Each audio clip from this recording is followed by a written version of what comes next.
සවස 6යි. මේ ශ්‍රී ලංකා ගුවන්විදුලි සංස්ථාවයි. මෙන්න ප්‍රවෘත්ති. සංස්කරණීය වත්සලා දිසානායක. ප්‍රකාශය හිමානන්ද රාජපක්ෂ. ජාත්‍යන්තර වෙළඳ කාර්යාලයක් ස්ථාපිත කරන බව ජනාධිපතිතුමා පවසයි. මෙරට කෘෂි වනවගා ව්‍යාපෘති ශක්තිමත් කිරීම සඳහා වූ ගිවිසුමකට අගමැතිතුමාගේ ප්‍රසාදය. ලබන වසරේ මාර්තු 20 වෙනිදාට පෙර පළාත් පාලන ඡන්ද විමසීම පැවැත්වීමේ සූදානමක්. නව අයවැය කාර්යාලයක් පාර්ලිමේන්තුවේ ස්ථාපිත කිරීමට යයි. මෙරට ආරක්ෂක අංශ සමාජිකින්ට ඔස්ට්‍රේලියාවේ පුහුණුව ලබා ගැනීමේ අවස්ථා පුළුල් කෙරේ. දෙවන එලිසබෙත් රජුගේ අවමගුල් උත්සවයට එක්වීම සඳහා විදේශ නායකින් රැසක් ලන්ඩන් නගරයට. ICC ශ්‍රේණිගත කිරීම අනුව පන්දුවර 2020 තරඟවල ඉන්දියාව තවමත් පෙරමුණේ. ජාත්‍යන්තර වෙළඳාම සම්බන්ධයෙන් කතිකා කෙරෙන ජාත්‍යන්තර වෙළඳ කාර්යාලයක් මෙරට ස්ථාපිත කරන බව ජනාධිපති රනිල් වික්‍රමසිංහ මැතිතුමා පවසයි. සංකීර්ණ ආර්ථික තාක්ෂණික හවුල්කාරීත්වයක් සඳහා නිදහස් වෙළඳ ගිවිසුම යථාවත් කිරීමට පියවර ගැනේ. ඉන්දු ශ්‍රී ලංකා ආර්ථික සම්බන්ධතාවන්හි පවතින ආයෝජන සඳහා වන බාධක සහ වෙළඳ ක්ෂේත්‍රයේ සඳහා වන තීරුබදු නොවන බාධක ජයග්‍රහණය කළ යුතු ඇත. අසල්වැසි රටවල් සමග වෙළඳ ඒකාබද්ධතාවයකට පැමිණීමද අත්‍යවශ්‍යතාවයකි.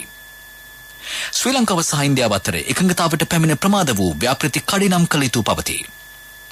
දෙරට අතර සහයෝගීතාවෙන් සිදු කරන විදුලි ව්‍යාපෘතිද ඒ අතර වේ. ඉන්දියාවේ උසස් අධ්‍යාපන ආයතන ශ්‍රී ලංකාව තුළ ප්‍රවර්ධන කිරීම කෙරෙහි අවධානය යොමු ව ඇත. ඈත අතීතයේ සිට ඉන්දියාවෙන් ශ්‍රී ලංකාව ලැබූ ආභාෂය නිරන්තරයෙන් සිහිපත් කිරීම වැදගත් වේ. ශ්‍රී ලංකා ඉන්දියානු සමාජයේ කොළඹ පැවති වාර්ෂික සුහද හමුවට එක්වෙමින් ජනාධිපතිතුමා මේ බව සඳහන් කළේය. ශ්‍රී ලංකාවේ කෘෂි වනවගා ව්‍යාපෘති ශක්තිමත් කිරීම සඳහා වූ ICRF ගිවිසුමට අග්‍රාමාත්‍ය දිනේෂ් ගුණවර්ධන මහතාගේ ප්‍රසාදය පළ වේ. එම ගිවිසුම මගින් ඉදිරි දශක කිහිපය තුළ මෙරට පරිසර සංරක්ෂණය සඳහා සුවිශාල කාර්යභාරයක් ඉටු වනු ඇති බවට අග්‍රාමාත්‍යවරයා විශ්වාසය පළ කරයි. ලෝක කෘෂි වන විද්‍යායතනයේ අධ්‍යක්ෂන්වල් ආචාර්ය ටෝනි සයිමන්ස් මහතා සමග පැවති හමුවකදී අග්‍රාමාත්‍යවරයා මේ බව සඳහන් කළේය.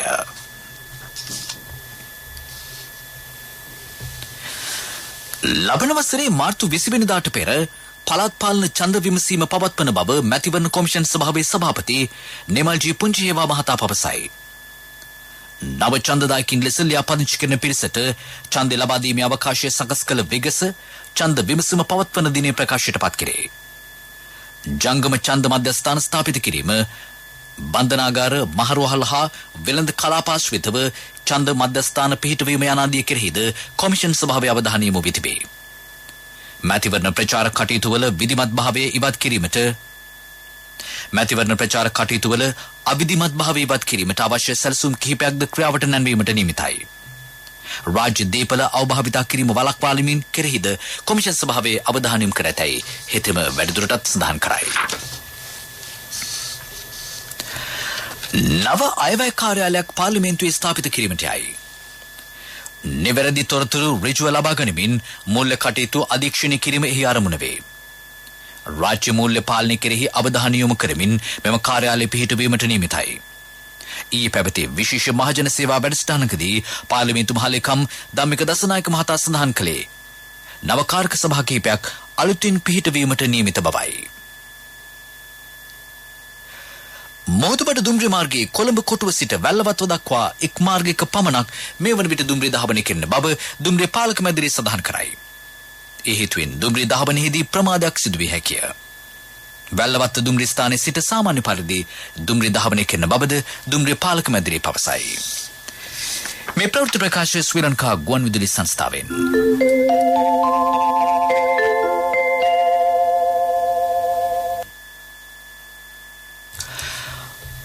ඕස්ට්‍රේලියානු ආරක්ෂක අංශ වෙතින් මෙරට ආරක්ෂක අංශ සමාජිකින්ට පුහුණුව ලබා දීමේ අවස්ථාව පුළුල් කිරීමට යයි.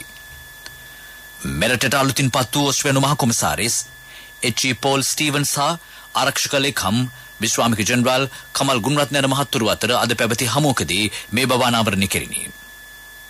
දෙරට අතර ආරක්ෂක සහයෝගිතාව තවදුරටත් වර්ධනය කිරීම සම්බන්ධයෙන්ද හමුවේදී අවධානය යොමු කෙරිණි.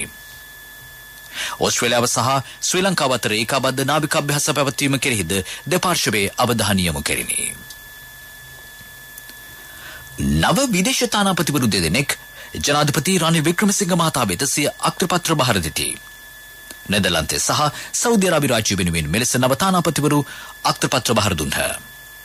නෙදර්ලන්ත තානාපතිවරයා ලෙස බෝනි ඔකුම් මහත්මිය හා සෞදි අරාබි තානාපතිවරයා ලෙස කහලිඩ් හමුස් අන්සර් අල්සඩන් මහතා පත්ව සිටිති. සෑම පරිපාලන දිස්ත්‍රික්කයක්ම අගනගරය මහනගර සභාවක් ලෙස සංවර්ධනය කිරීම සඳහා වූ උසස් කිරීමේ පළමු අදියරේ ගැසට් නිවේදනය නිකුත් කර ඇතැයි රාජ්‍ය පරිපාලන ස්වදේශ කටයුතු පළාත් පාලන සහ පළාත් පාලන අමාත්‍යාංශය පවසයි. අග්‍රාමාත්‍ය දිනේෂ් ගුණවර්ධන මහතාගේ සංකල්පයක් පරිදි එම වැඩපිළිවෙල ක්‍රියාවට නැන්වේ.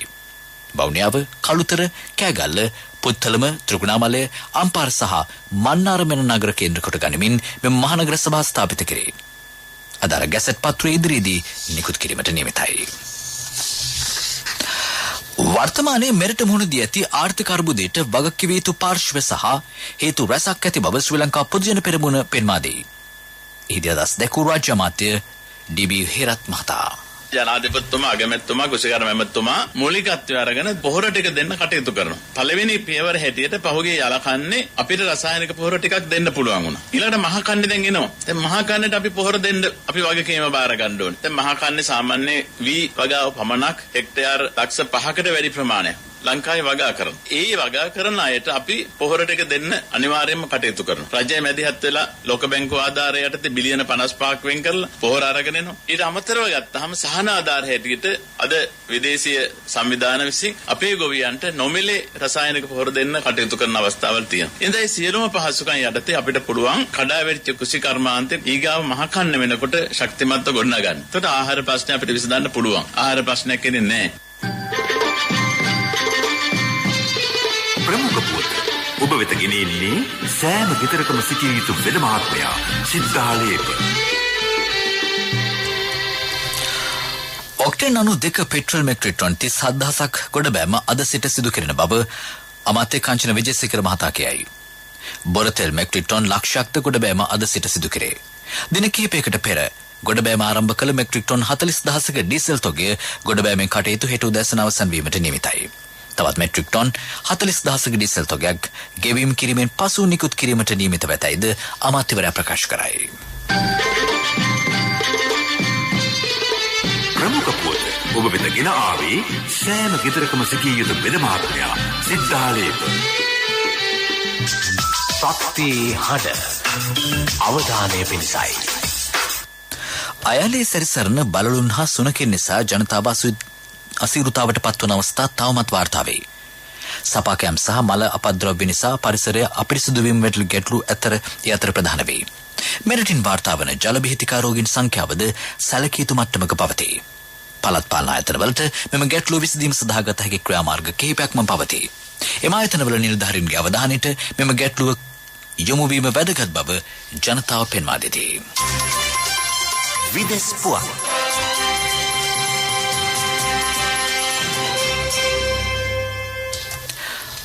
පසුගිය දිනවල අධික ජලගැලීම් නිසා සිදු වූ පාකිස්තානයේ ප්‍රදේශ කිහිපයක ජල බැස යමින් පවතින බව එරට පුවත් වාර්තා අනාවරණය කරයි. ඉක්ුත් පැය කිහිපේ ජල මට්ටම් අඩි 3කින් පමණ පහත බැස ඇත. කයිර්පුර්, ජෝහි, සින්ද් යන ප්‍රදේශවල ජනතාව අධික ජලගැලීම් හේතුවෙන් දැඩි පීඩාවට පත් වූහ. මේ වන විට පාකිස්තානයේ බෝවන රෝග පැතිර යාමේ ඉහළ යාමක්ද වාර්තා වේ. ජලගැලීම් හේතුවෙන් හානි වී ඇති නිවාස සංඛ්‍යාව මිලියන 2කට ආසන්නය. පාලම් 400ක් පමණ විනාශ වී තිබේ. මිලියන 33ක ජනතාව පීඩාවට පත් වූහ. මේ ගිය ගණන 2000කට ආසන්නය. අභාප්‍රාප්ත වූ දෙවන එලිසබෙත් රජුණගේ අවමගුල් උත්සවයට එක්වීම සඳහා මේ වන විට විදේශ රටවල් රැසක දේශපාලන නායකින් ලන්ඩන් නගරයට ළඟා වෙමින් සිටින බව විදේශ පුවත් වාර්තා කරයි. ඇමරිකානු ජනාධිපති ජෝ බයිඩන් මහතා අවමංගල උත්සවයට සහභාගී වන බව මේ වන විට තහවුරු කර තිබේ. නවසීලන්තයේ කැනඩාව ඇතුළු පොදු රාජ්‍ය මණ්ඩලීය රටවල නායකින් රැසක්ද ඊට එක්වීමට නියමිතයි. චීන ජනාධිපති ෂී ජින්පින් මහතා අවමගුල් උත්සවයට සහභාගී නොවන බව වාර්තා වේ. ඒ වෙනුවට උපජනාධිපති වෑන් කිෂාන් එක්වීමට නියමිතයි. පෙරසර සංවර්ධනයක පුවත් සම්පින්ඩනය සංවර්ධන පුවත්. දකුණු කොරියාව මෙරට ශ්‍රමිකයින්ට ක්ෂේත්‍ර 14ක රැකියා අවස්ථා ලබා ගැනීමට අවස්ථාව සලසා දී ඇතැයි ශ්‍රී ලංකා විදේශ රැකියා නියෝජිත ආයතනයේ සභාපති සුරාජ් දන්දනී මහතා ප්‍රකාශ කරයි.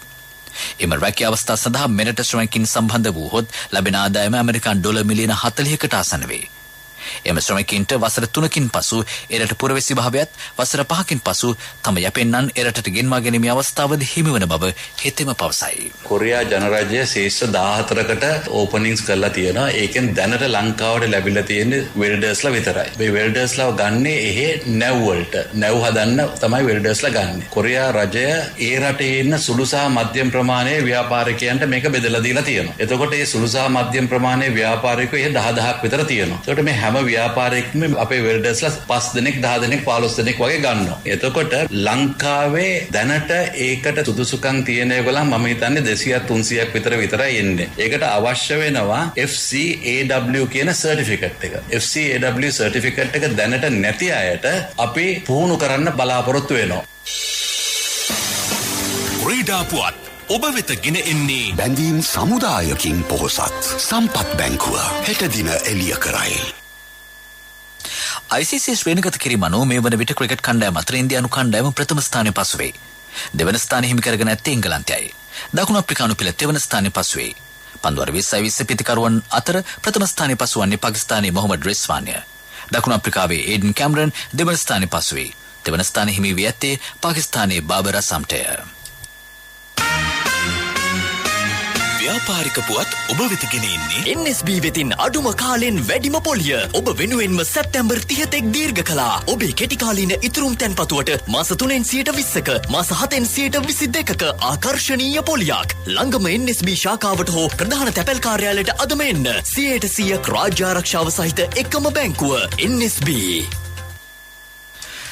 සතොස අලවිසල් ජාලය 445 වන ශාඛාව විවෘත කෙරේ. ඒ කෑගල්ල දිස්ත්‍රික්කයේ නෙළුම් තේනිය ප්‍රදේශයේ ස්ථාපිත කර ඇත. විවෘත කිරීම රාජ්‍ය අමාත්‍ය කාදර් මස්තාන් මහතා අතින් සිදු කෙරිණි. ව්‍යාපාරික පුවත් ඔබ වෙත ගෙන ආවේ NSB වෙතින් අඩුම කාලෙන් වැඩිම පොලිය. ඔබ වෙනුවෙන්ම සැප්තැම්බර් 30 තෙක් දීර්ඝ කළා. ඔබේ කෙටි කාලීන ඉතුරුම් තැන්පතුවට මාස 3න් 20%ක මාස 7න් 22%ක ආකර්ශනීය පොලියක්. ළඟම NSB ශාඛාවට හෝ ප්‍රධාන තැපැල් කාර්යාලයට අදම එන්න. 100% රාජ්‍ය ආරක්ෂාව සහිත එකම බැංකුව NSB. ආර්ථික පුවත් ආවරණය ඔබේ ඕනම අවශ්‍යතාවයකට සුදුසු මූල්‍ය විසඳුම් දෙන එන අය දියුණු වෙන අය එන LOLC සමූහය එන්න දියුණු වෙන්න. ශ්‍රී ලංකා මහ බැංකුවේ නවතම වාර්තාවට අනුව මේ වන විට ඇමරිකන් ඩොලර් එකක ගැනුම් මිල සටහන් වන්නේ රුපියල් 358යි 94ක් ලෙසයි. බිකුණු මිල රුපියල් 369.91කි. යුරෝ එකක ගැනුම් මිල රුපියල් 356.63කි. බිකුණු මිල රුපියල් 371.64කි. රුපියල් 2.48ක් ලෙස ජපාන් යෙන් එකක ගැනුම් මිල සටහන්ව තිබේ. විකුණු මිල රුපියල් 2.59කි. මගේ මහත්තයා දාපු මේ රත්තරන් මුද්ද තමයි මගේ ජීවිතේ. LOLC එකට ඔයාලගේ රත්තරන් පණ වගේ. ඔයාලගේ රන් බහන්න අපි ළඟ තියනකල් ඔයාලට ජීවිත රක්ෂණයකුත් දෙන්නේ අපි විතරයි. වෙලාවට ගෙවා ගන්න බැරි වුණොත් ඔයාලගේ රත්තරන් කොහොම හරි ඔයාලටම දෙන එකයි අපේ ප්‍රතිපත්තිය. ගෙවා ගන්න අමාරුනොත් අපි කතා කරලා විසඳුමකුත් දෙනවා. මුද්දට මං හිතපු නැති ගාණක් හම්බුණා. ආපු ගමන් වැඩෙත් උනා. වටිනා තෑග්ගකුත් හම්බුණා. LOLC එක කරන ගනුදෙනුවක් රත්තරන් වටින ගනුදෙනුවක් කියන්නේ ඒකනේ. LOLC ෆයිනෑන්ස් රන්සවි රන්නය සේවාව. රත්තරන්